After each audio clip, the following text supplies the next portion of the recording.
and welcome to Attendance Bias. I am your host, Brian Weinstein. My guest today on Attendance Bias is Las Vegas meteorologist and host of the Phish Recaps podcast, as well as a co-host of the Deeper Listening podcast, Justin Bruce. Justin chose to discuss the Phish show from July 7th, 2000 at the Star Lake Amphitheater in Burgettstown, PA. It seems that in the years since COVID became a national and a worldwide crisis, everyone started a podcast, myself included, and Phish fans, it makes sense that we would be no different. After listening to and ranking every show from the late 1.0 era of Phish on Twitter, Justin Bruce decided to launch a podcast based on the same premise. But instead of 180 character summaries, Phish Recaps, one of Justin's podcasts, polishes each show from 1999 and 2000 down to an approximately 15-minute recap. As you've all heard me say on this podcast, I am not very well versed in that era of the band, so when I heard Phish Recaps, I was immediately interested to have Justin come on the show. And boy, was I blown away. I thought I could hang with the best of them when talking Phish, but Justin's knowledge of Phish in 1999 and 2000 is on a completely other level. Citing specific shows, jams, and even segments of a tour, it was just a matter of time in our conversation before I sat back and I just let him teach me.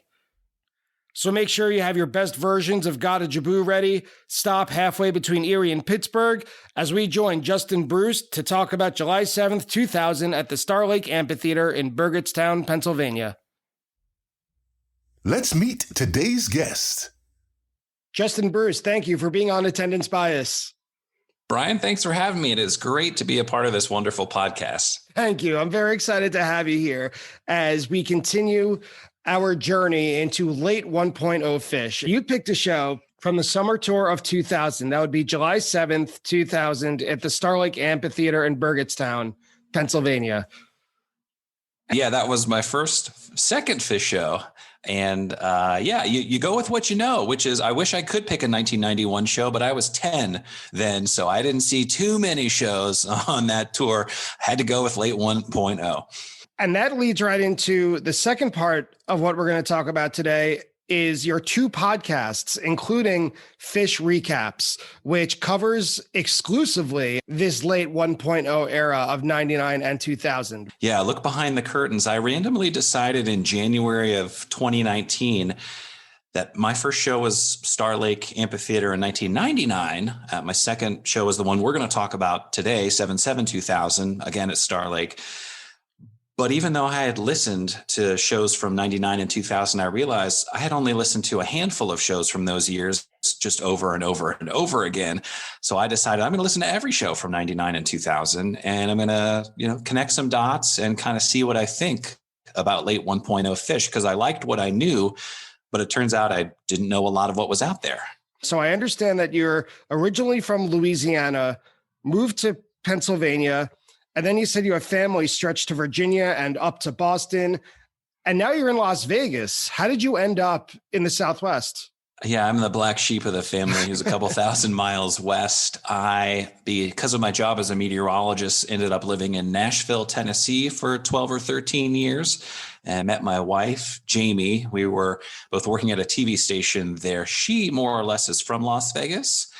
So we would visit here a lot. I was very familiar with the desert Southwest. And when we started a family, we realized that not having anyone in Nashville to babysit and just to spend time with was kind of a bummer. Her family, her parents and her brother and his family are all in Las Vegas. So an opportunity came up and decided to trade tornadoes for 115 degree heat in the summertime. So yeah, we're hanging out here in the desert and just crossing our fingers that every other year we get a Halloween run from Phish at MGM Grand. Yeah, that's actually a pretty fortuitous move in retrospect, moving to Las Vegas. I have not been out there for Phish yet. And I would recommend it. Want to. It's so much fun. And it's funny because for me, those are now hometown shows. I caught the first two nights of Halloween 2016. I was actually here on my interview. So we didn't live here yet, but we were visiting family. I had to go back to Nashville for work. So I missed the second two nights, including the actual Bowie performance. But then in 2018, we were here. It's a 10 to 15 minute drive from my garage to the parking garage at MGM Grand. A very good friend of mine runs a bar that's just right down the hallway in MGM from the arena. So it was perfect sort of hometown show setup. Although I will have to say, I had to leave the Halloween night, the Kasvat Voxed night, a couple songs before the show ended. I saw the Halloween set, but because I had to come home, shower, and then turn around and go to work because it was like 1 a.m. and I was coming up on when I needed to be at work early in the morning. So it was definitely a hometown show with work obligations. So you work for KTNV Action News, which is an affiliate of ABC. Yeah, we're the ABC station in Las Vegas, and I do the morning weather, which means I get up at like 2 a.m. and I'm at work from 3 a.m. to noon. But I do get to listen to a lot of music early in the day as I'm getting ready for the newscast. So before you were going into Nashville and Las Vegas, how did Phish first enter your life? Between Pennsylvania and Vegas, where does Phish come in? They came to me in high school. I remember in the mid-90s, a friend had a portable CDR drive, and I borrowed it from the friend and then borrowed a whole bunch of CD booklets from other friends. And basically, it was time for me to beef up my music collection because it was all about physical media back then. The music you listened to was the CDs that you owned, in my case, in the mid-90s. And I just happened to borrow and copy a live one from a friend who owned the album, but wasn't even that into Phish, at least not as deeply as I quickly got into Phish, but fell in love with the live one. I remember listening to it on headphones as I would study for European history junior year of high school. So it was like 97, but hours and hours and hours I spent with just that one album. We had a neighbor who was also our dentist, and I was dog sitting, and I was like, Dr. Lou loves music. Let me go through his collection, and plucked Harvest Moon. And I think I might have even have copied Billy Breathes from my dentist in the mid 90s. So I was just taking it wherever I could get it. But for me, Phish was an early to mid part of high school introduction. I never really had like a shaman or, a guide to Phish. It wasn't my counselor, in summer camp. I didn't have any older siblings. I didn't have any friends who were really into Phish. So I was kind of forging my own path. And for that reason, it was a lot of a live one and a lot of the studio albums that I could get my hand on. So Lawn Boy and Hoist was a big one for me. Junta, I loved, and I still love. And Billy Breathes, I think, was the one that I copied from my dentist, Dr. Lou. So I was just an equal opportunity stealer of Phish's music. Apologies, Phish. I feel like I've made up for it in ticket sales since then, though. What do you remember what it was on a live one? Like, was there a song that great, or was it just everything? No, it wasn't. It was the cheering before bouncing around the room. Just goosebumps every single time, even now. It was the fiery nature of Chalk Dust Torture. It was Stash, specifically when that tension is released right around, I think it's like 11 minutes and 5 seconds. It would give me goosebumps over and over and over and over again. It was the first 7 minutes to You Enjoy Myself. The best music I literally had ever heard. It was the end of Slave to the Traffic Light.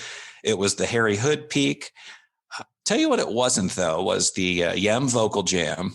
And it also... Same.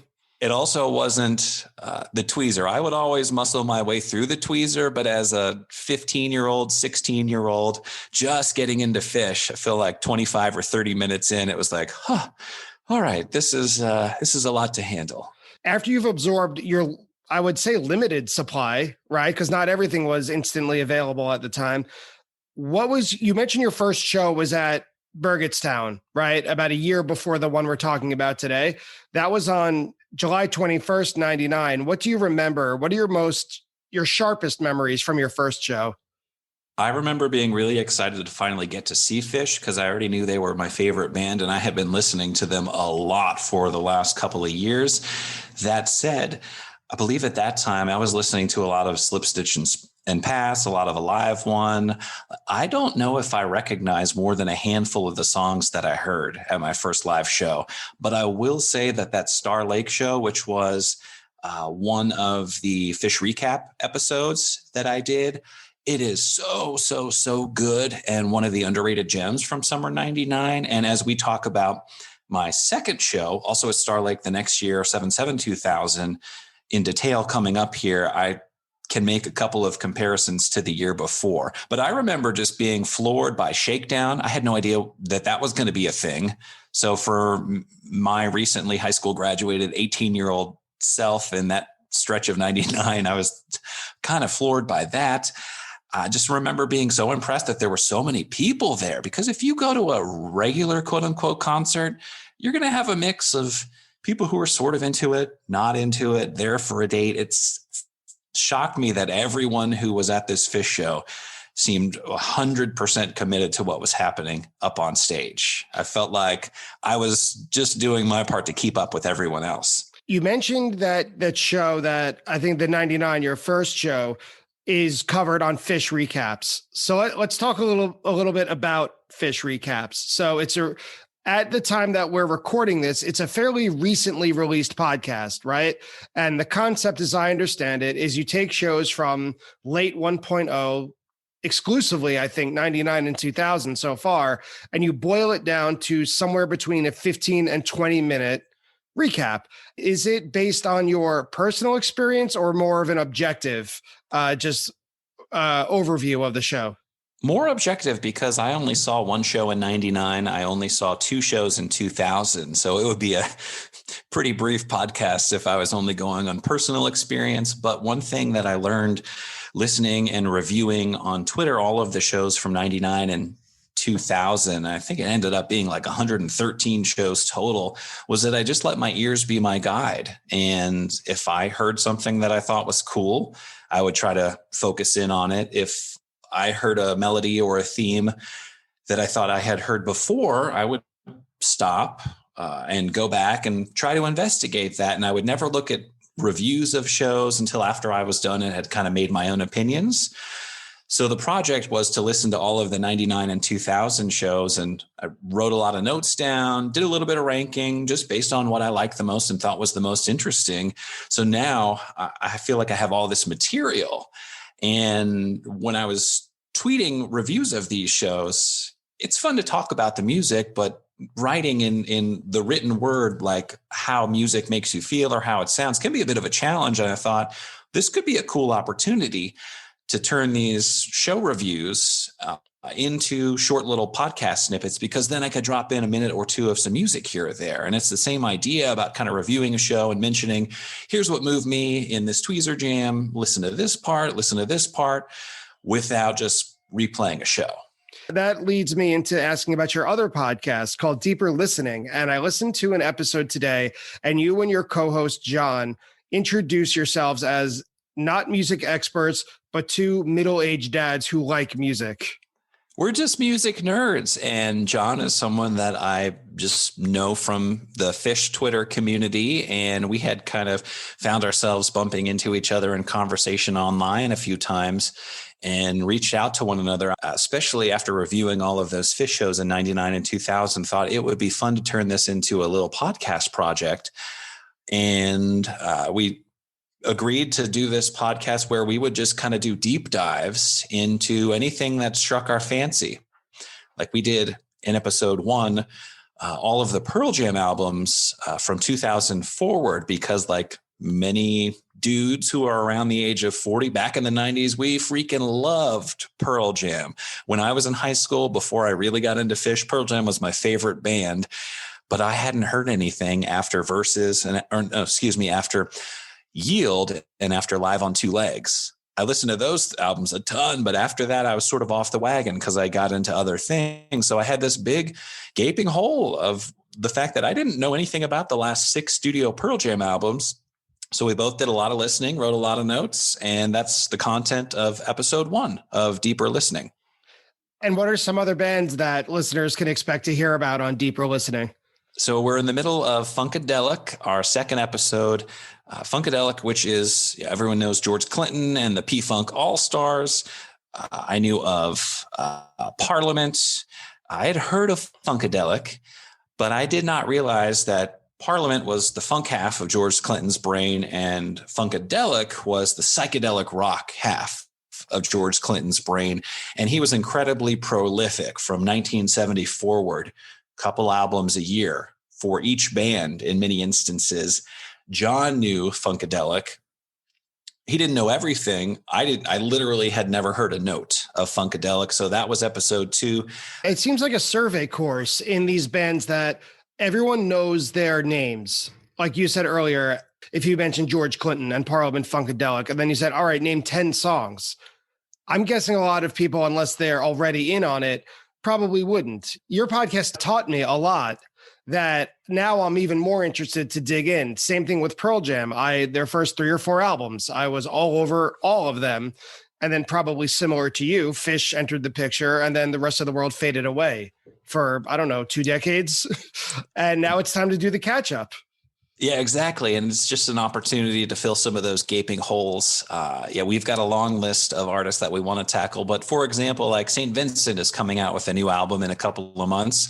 I hope that we can do a deeper listening podcast into her. I think she already has 5 studio albums that have been released, and I've listened to a couple of them. I certainly know some of her songs. I'm a fan of her guitar work, but I have never done a deep dive into everything. But the idea is just, all right, identify an artist and spend some time listening to all of their albums. Don't read anything about it. Just listen to the music and see what you think about it. And, it's a very organic process, and we just kind of trust our ears. And it's been really fun to have someone to bounce those kind of thoughts and ideas off of and to share enthusiasm with, to be honest. And are both podcasts, Phish Recaps and Deeper Listening, available wherever people get podcasts or only at certain outlets? I hope everywhere, Spotify and Apple Podcasts, but yeah, they're up there. So hopefully people will give a listen, but it's been interesting. And I wanted to actually ask you a little bit more, because I know you do some special episodes where you will cover like a specific jam instead of a specific show. And that doesn't seem that dissimilar from the idea of Phish Recaps, but it's just kind of a deeper dive into a singular jam. I actually think there's a pretty wild difference, because with Phish Recaps, like you even said earlier, it's a more objective overview of a single show from a specific era in the band's time frame. The mini episodes of Attendance Bias, which are on every other week, the mini episodes, I don't have anyone else on, although that might change soon in the future. They're narrated. I write out a script and I pick out one song or one jam that was somehow meaningful to me throughout all of my shows. I do break down the song or the jam, but about half of the episode is also the context of where I was in my life at the time. So it's very personal, as opposed to Phish Recaps, which is much more objective and straightforward. Your descriptions, which I really enjoy on Phish Recaps, is that they only make sense in context of the band. If you're not into Phish already, or you're not, you don't have the vocabulary for it, if you mention cowfunk, no one is going to know what you're talking about. But what mine does is everyone has been through a breakup. And so my first mini episode was about a show in Nashville in 2015, which was my first Phish show after my divorce. I think I covered the Weekapaw Groove from that show. I think it was August 4th, 2015.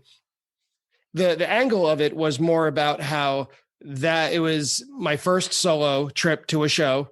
It was my first show after my divorce. And I thought the first set was good, but during that Mike's Groove in the second set, it was the return of the second jam. They did a simple fake out after Mike's song, as opposed to our show today, where there is very much a real simple in the middle of the Mike's Groove. But the Weekapaw Groove has this like Black Sabbath, heavy metal, half speed, crushing jam. And to me, it was the greatest feeling in the world, because it's like Phish is still there for me. I just went through this crazy traumatic event in my life. Phish was there before it, and Phish will now be here after it, and I'll be just as thrilled. So that's really the essence of my single breakdown, but it's only one jam or one song, whereas you take care of a whole show. Yeah, and I think that's a really cool idea for a podcast, especially because Phish means so much to so many of us. And they've been a continuous presence throughout my lifetime as well, from at some point in early high school when I was talking about getting into them via a live one. And now, I started when I was 15 or 16. I'm a 40-year-old father of 2 little kids, married for 10 years. Life has had its ups and downs, but Phish has definitely always been there. When was this show played? So normally at this point of the show, I give a whole breakdown of the band and the tour in which the show takes place. And when I think of 2000, I think of big boomy recordings that have a gigantic low end, lots of chatter from the audience. You can't hear Page almost ever. You can only hear Trey noodling when he gets in the high end. Can't even hear his rhythm. So I found myself at the time and ever since not really interested in 2000. So as you hosting a podcast with dozens and dozens of sheets of notes about especially shows from that year, tell me why I should be more interested in Phish from 2000 and 1999. Well, I will say that I only ever listen to odds, even if soundboards are available. I just want that consistency. And the show that we're going to talk about at Star Lake 77-2000 is at times one of those boomy, low-end audience recordings. I listened to it millions of times because it was one of my first shows. It was one of the shows that I had on CD. So it was in heavy rotation.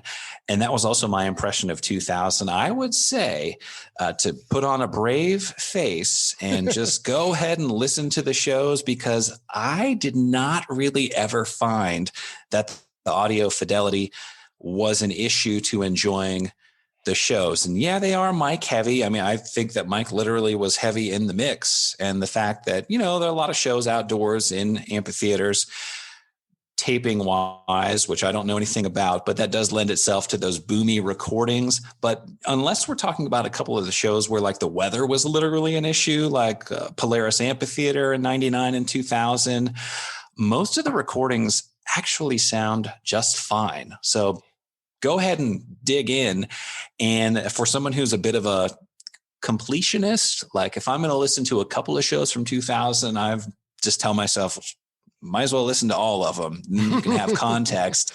I would just encourage you, because summer 2000 particularly has to be the steadiest tour that Phish played in 99 as well as 2000, which I consider kind of that late 1.0 era. Sure. Unless someone saw the show in Raleigh on June 25th in 2000, which was my least favorite show from summer 2000, any other show you could pick from summer 2000 is at the very least going to be pretty solid. So you picked this one because it was your second. Let me ask you the comparison between your first and your second, same venue, roughly a year apart. How much better prepared, quote unquote, prepared were you for this show compared to your first one? I definitely recognize more of the songs because I had a year of college and high-speed internet in my dorm room under my belt. So I had at least started to download a few shows and figure that out. And again, I didn't have someone to show me the way or get me jump-started. So I was just kind of blindly figuring things out on my own. But I was a bit more prepared. It's funny, when I went in 99, I went with a gaggle of high school friends who said, yeah, that sounds fun, even though I don't think that they were anything more than very, very casual fans of Phish. It was just me and one other buddy who went the next year in 2000, drove the 3.5 hours from Harrisburg there, drove back after the show, one of my more tired drives in my young life. Planning for your future career of waking up at 1:30 in the morning. Right. I knew sleep deprivation was going to be a part of my professional success at some point in time. But that said, there are interesting comparisons between 2000 and 1999 in that both second sets feature mic grooves. So I left the show thinking, oh, they must play that song a lot, I suppose. But when you start to examine the 77-2000 show, you realize that there are lots of gems spread across both sets. So it's actually a pretty solid show, even though, admittedly, I think there are 12 other shows from summer 2000 that are perhaps better, quote unquote. It's funny that 99 and 2000 are, and I'm guilty of this, lumped together, when actually, musically speaking, they're very different stylistically. 99, I found, especially the summer, was kind of bipolar in that they could play like a hurricane. They could play really fast and insane and wildly and all over the place, but then they could step out into these weird ethereal soundscapes, whereas 2000, I think overall is much more laid back as a whole, and maybe even a little slower. I would suggest as a whole that there's more drone jams in it compared to like the super upper fast beat Summer 99. Do I have that right, or would you correct me? I would make a few tweaks to that statement. In 99, especially in the summer, it is still a lot of Shreddy Trey and the all-star drummer Fishman. And they are just letting their raw talent out throughout Summer 99. But you are correct in that there are plenty of ethereal moments in Summer 99. And then I think as they finally eye Big Cypress in Fall 99, they pivot to more of a groove-based kind of whole unit jamming. Yeah. Mike leads the way in a lot of these jams. In Winter 99, which is great and underrated. That December 99 tour, yeah. There are lots of darker, more of those ethereal moments where patience is on display from the whole band, and you can tell that they are synced up and they are ready to play from midnight to sunrise, which obviously was just a few weeks away, so that was on their mind. They're stretching things out in places where they haven't been stretched out before, but it is less of those like big time Summer 99 peaks. Set 1. So let's dive into today's show. July 7th, 2000 at Starlake Amphitheater in Burgettstown.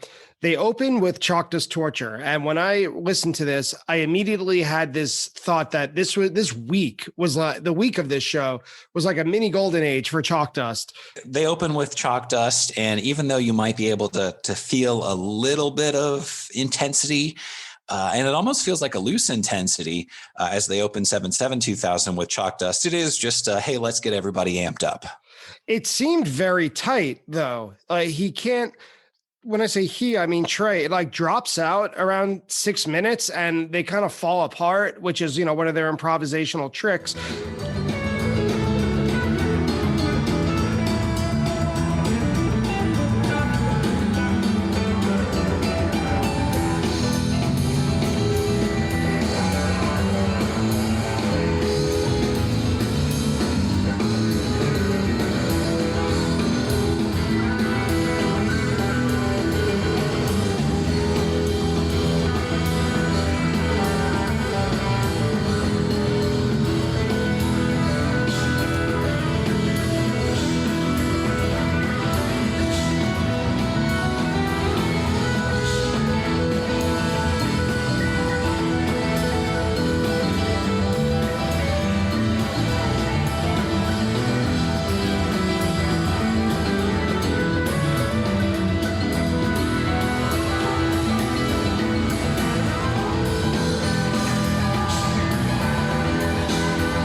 But there was some really good power rhythm guitar by Trey, and it's extremely tight before they drop into Gumbo, which is just incredible. Fun fact, this is the first Gumbo that they played in Summer 2000. The last one was in set 1 of Fukuoka, 6/14/2000, which everybody knows.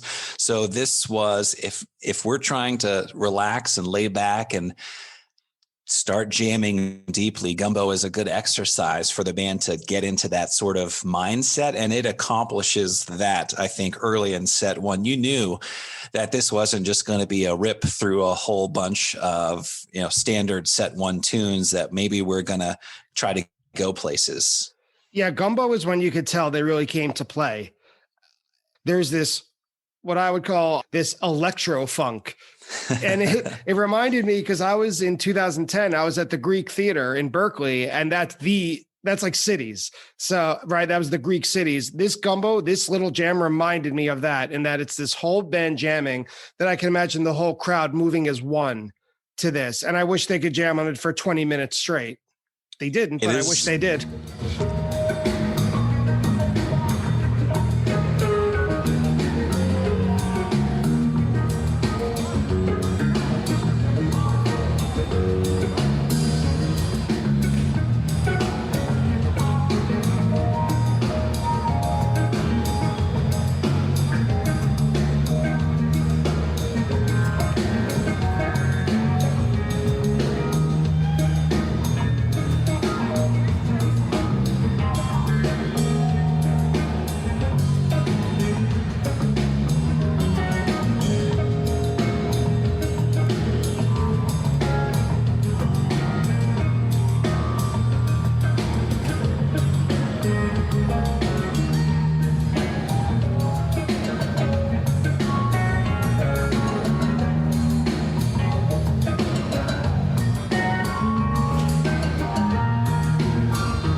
It is one of those jams where, yeah, you wish it would go on and on and on. And Trey doesn't seem to be the star. Paige really shines. Mike is holding up the low end, but it is just one of those, let's let things get a little loose and we'll see where the muse takes us. And when that's the 2 spot of set 1, who can complain? It seems like you've got a lot of potential going forward.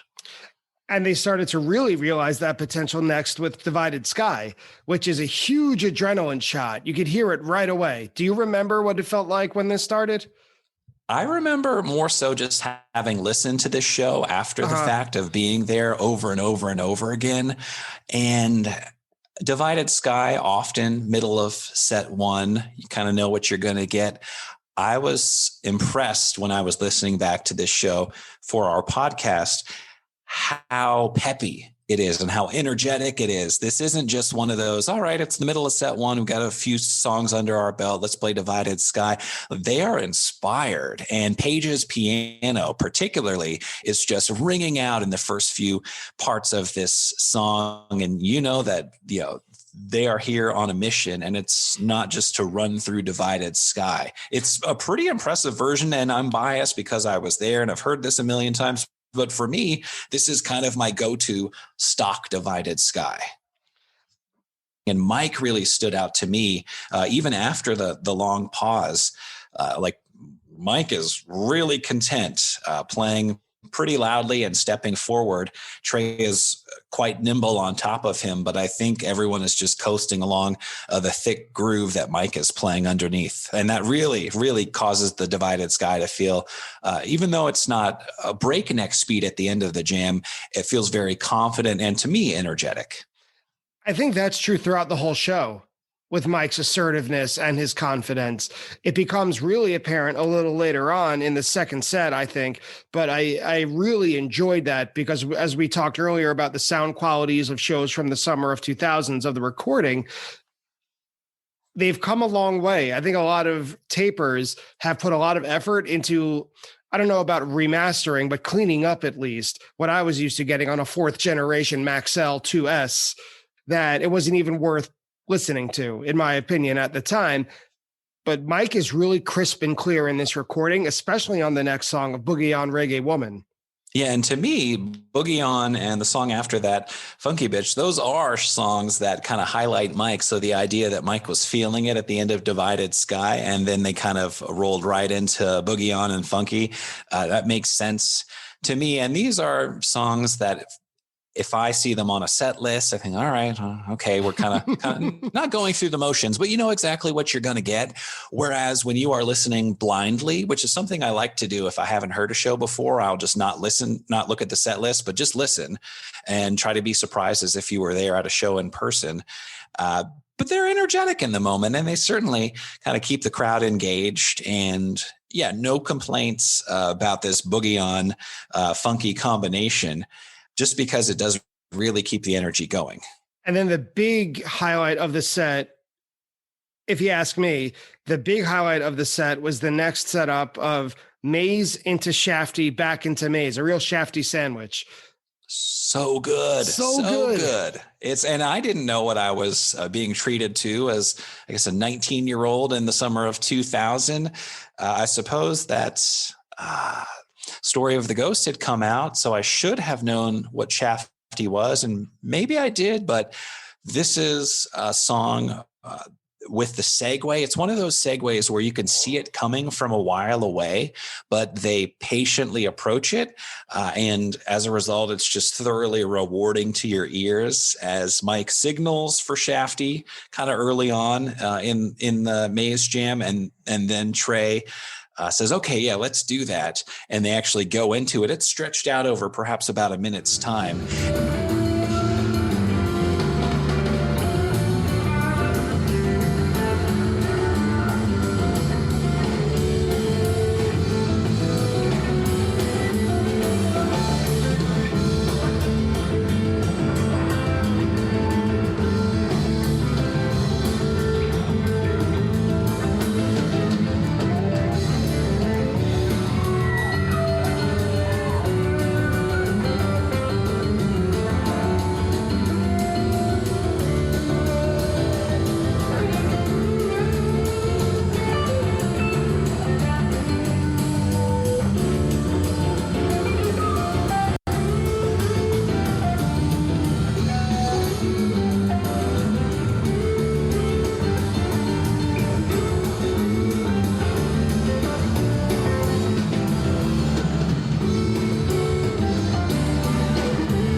it's so satisfying. And Shafty is one of those songs. This is the earworm from this entire show for me. I've sung The Terrible Thing About Hell is that when you're there, you can't even tell.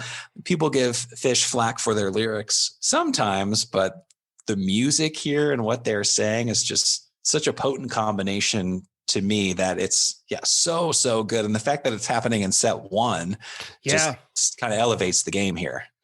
And again, in summer 2000, they were on their game. I think perhaps there were sometimes questions of, okay, what are we going to creatively aim ourselves toward in 2000? And then, of course, in fall, they announced that they're going to take a break. So there were those creative questions, but they are just, enjoying the descent down the mountain that is peaked by Big Cypress. And in summer 2000, they are still fully in command of all of their faculties. And they can do things like this, just kind of seemingly on a whim sometimes. They move on to Back on the Train, which I still think is getting its legs. It had been around for about a year. And we were still a long way from, the version in 2.0, for example, the one at the Nassau Coliseum on February 28th, which is probably the best version, at least best Type 1 version ever. A year before, there was an incredible version in Oswego, but I still think Back on the Train was this version is only 5 minutes. And so I think it was still not quite a time filler, but like a first set special.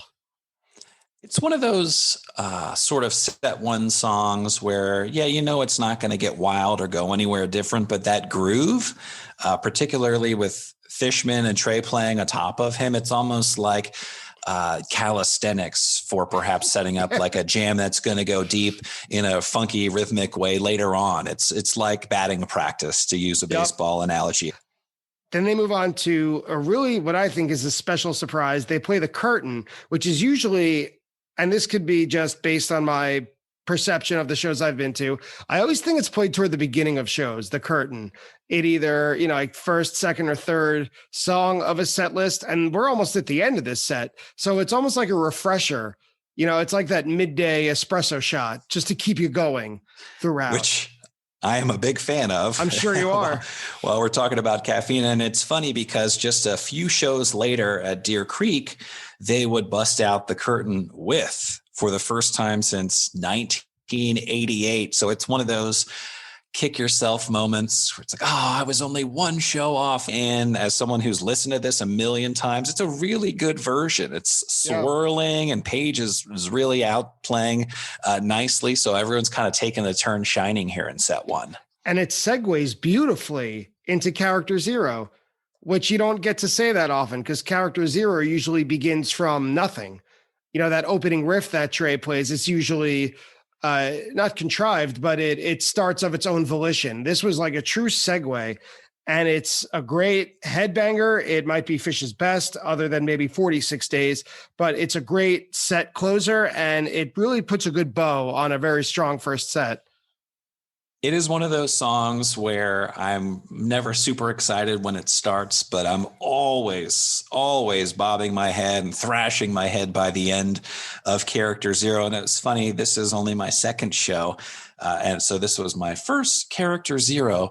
I would see Character Zero again at my third show, my fourth show, and my fifth show. So I was beginning to think early in my Phish career, holy smokes, do they play this song at the end of every set? Because that's what it felt like. But it did work here. And you're right. They played right from The Curtain into Character Zero. So they were hitting backstage with some momentum.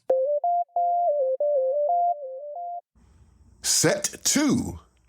The first thing I noticed about set 2, before I even pressed play to listen to it, is that the whole set is just an hour and 9 minutes.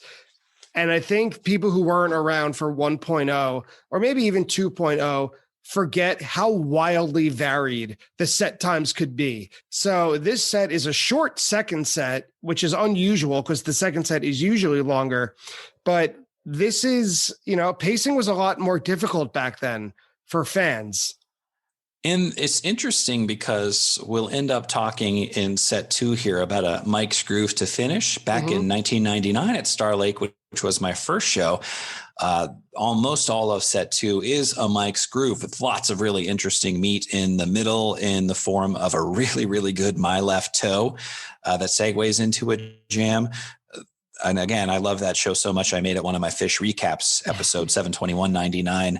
But you're right. They weren't necessarily beholden to playing a certain length of time. And it also, I think, because Star Lake was usually kind of after the midway point of a tour, but before the last handful of dates. So it's like they're in the thick of things and they're just, going from town to town. So maybe they weren't necessarily feeling the pressure to, we got to play for 70 minutes. The second set opens with Ghost, and I thought, here's 2000. Open the second set with a 17.5-minute Ghost right off the bat. And this is where that idea of the show being laid back and smooth, even more so than current versions of Ghost, which can also tend to be much, very tight, and I hesitate to use the word uneventful, but they can be in 3.0. But this is like, there's a whole roller coaster on this Ghost. There's a whole journey out to be there. So what did you think of this one? I thought you're exactly right. It was kind of laid back. They're not in a big rush. And it is nice to put Ghost in a little bit of perspective because other than Birds of a Feather, in summer 99, Ghost was the jam of summer 99. And I think the 4 times they played it in summer 99 are all fantastic. Ghost was an important jam vehicle in fall 99. Mike would lead them into kind of a groovy full band jam more often than not. Then you don't get a lot of Ghost in winter 99. But then pivot into 2000, and we have that Radio City Ghost that I mentioned from 522, literally the only re-listenable highlight from 3 shows worth of material. Yeah. Sorry, everybody. In Japan, they play a killer Ghost on June 15th, which is right after Fukuoka, and I think that's the last show of that tour, but a really great Ghost that's upbeat, kind of hose, really peppy groove. They played one on July 1st, 2000 in Hartford, which was fast. And they contrast that here less than a week later on 7/7 outside of Pittsburgh with this laid back groove, and no one's in a hurry to do anything. But the fact that it's nice and slow and they kind of lean into Mike's side of things as the jam emerges kind of, to me, says we're confident. We'll see what happens. Who knows? We're not in a rush. This doesn't have to be a blistering Trey and Fishman challenge between our skill set. Let's just lay into this deep groove and see where it goes. And it goes into some really cool full band places. You're absolutely right that Trey and Fishman kind of take a break. I think this is another time where Fishman, it's not exactly the same, but almost like Maze and Shafty. He keeps a similar beat for about 17.5 minutes. It's not identical throughout the whole thing. He does add some flair and some spice and flavor, but it's, for all intents and purposes, it's very steady. And Mike is the one, like you said, once the jam begins, he starts playing this cool riff and then Trey follows Mike. It's not the other way around, which it usually is. Trey locks in on Mike's riff, and after about a minute of doing it, my favorite thing is that it's indiscernible. You can't tell who's playing what anymore. And that's kind of my favorite Phish. I don't go nuts for guitar pyrotechnics all the time. I would much rather have full band jamming and kind of lose myself or let my ear wander from instrument to instrument without any one taking over, as much fun as that can be. And this Ghost was kind of the apex of that jamming style.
more. And yeah, that democratic jamming style where any of the, three guys, Trey, Mike, or Paige, could be melodically leading the charge.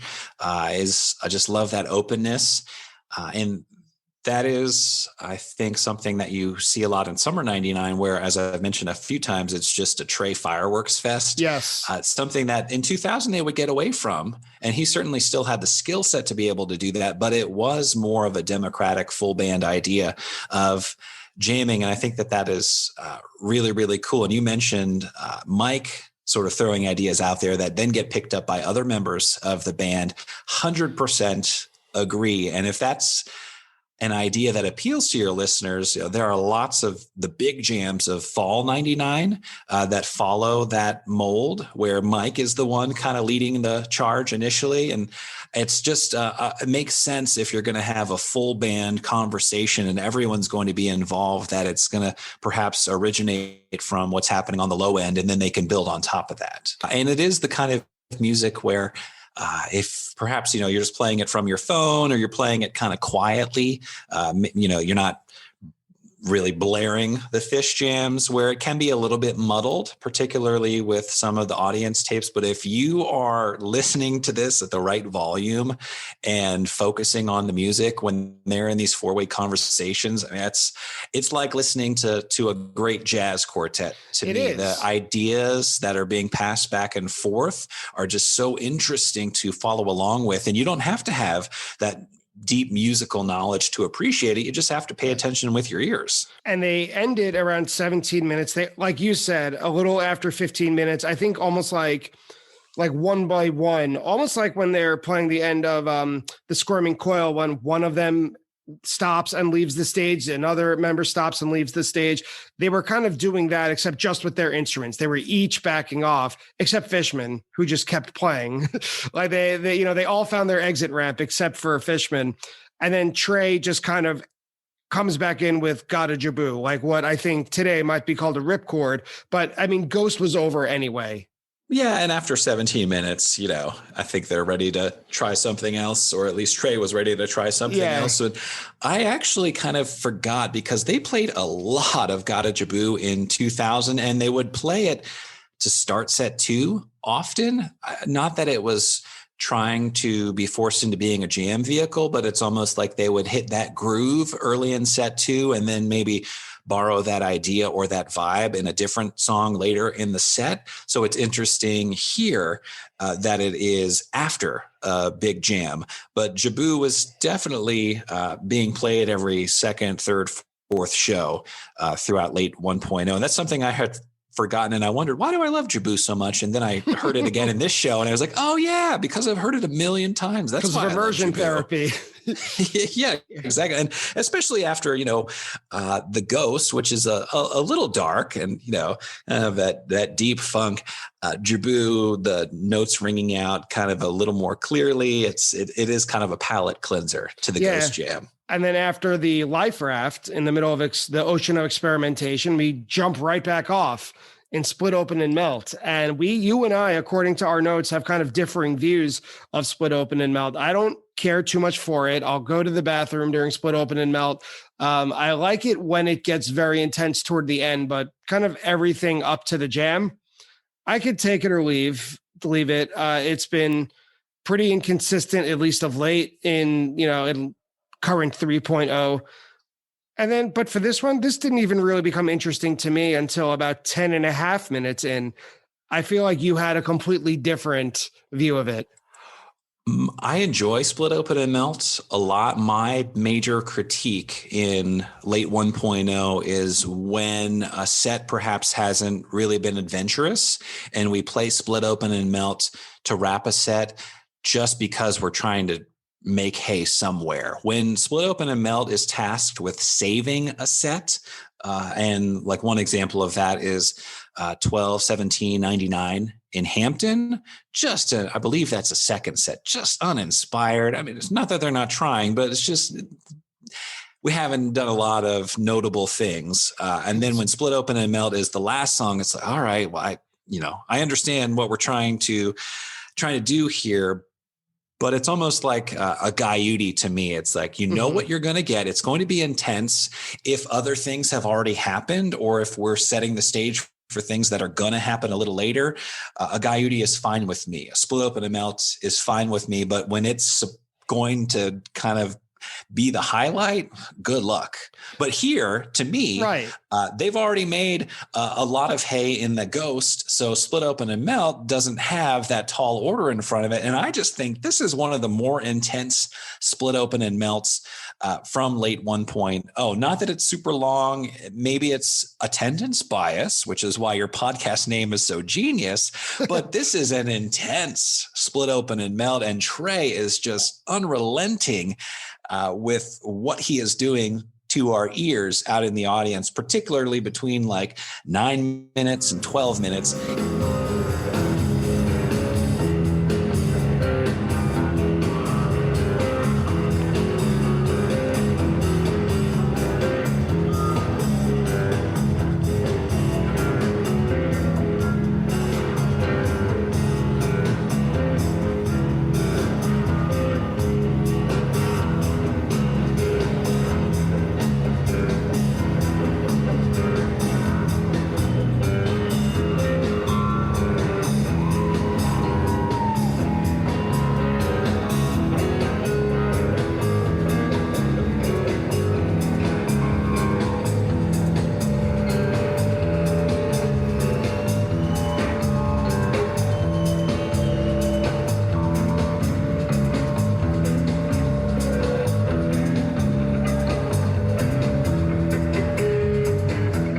He is just not letting up, and he's just leaning into that tension, and I'm sure frying a lot of minds. I was 19 at the time, very well-behaved young man out on the lawn. I think I was fine, but I could imagine other people had a much more challenging experience here in this part of set two. And for the necessary chill out after those minds were fried, there is Rogue, which is, I thought it was balletic. That was the only word I could think of. Very dreamy. It was a perfect setlist choice. Really nailed the flow of the set. Before they kind of round third base and they bring it home for the fourth quarter, as I mix up my sports metaphors entirely, with a Mike's groove of a very typical late 1.0 Mike's simple Weekapog. But it works great because we finally are just going to get kind of an energetic expression in Mike's, and the simple is nice, but particularly in the Weekapog groove. It's energy in spades. And then again, sometimes it's the contrast between heavy and light that paints such a beautiful picture. They get into this simple, and it does end up getting into that ethereal territory, and it's just a great 1-2 combination. And as Page kind of takes over toward the end of simple, reminding me again of the Squirming Coil, Fishman comes in with his Weekapog drum beat, and it sounded like he's revving up. You know, it started very soft and it's getting very loud, and about 2.5 minutes in, like, you're already at 100 miles per hour. The speed of this Weekapog is blistering. 100% agree. I remember when I was listening to this show for the first time in probably 15 years, when I was going through all the 99 and 2000 shows, I remember where I was driving home from work, because I thought to myself, holy moly, what is going on with this Weekapog? I don't know if I've ever heard one that is this fast. And I would say confidently, without actually having any proof, that this has got to be one of the fastest Weekapogs, at least from 99 and 2000, because they are trucking along at not 70 miles per hour, but like 92 miles per hour, and are definitely going to get pulled over if they drive by the cops here. Fishman is off to the races. So it almost is like the band is thinking, all right, how can we keep things engaging? I mean, they're playing not standard versions of everything, but nothing is insanely off of the deep end here. But it is that contrast, which they did throughout set one and set two, that is really keeping the audience engaged and keeping everyone energized. I mean, you can think about this band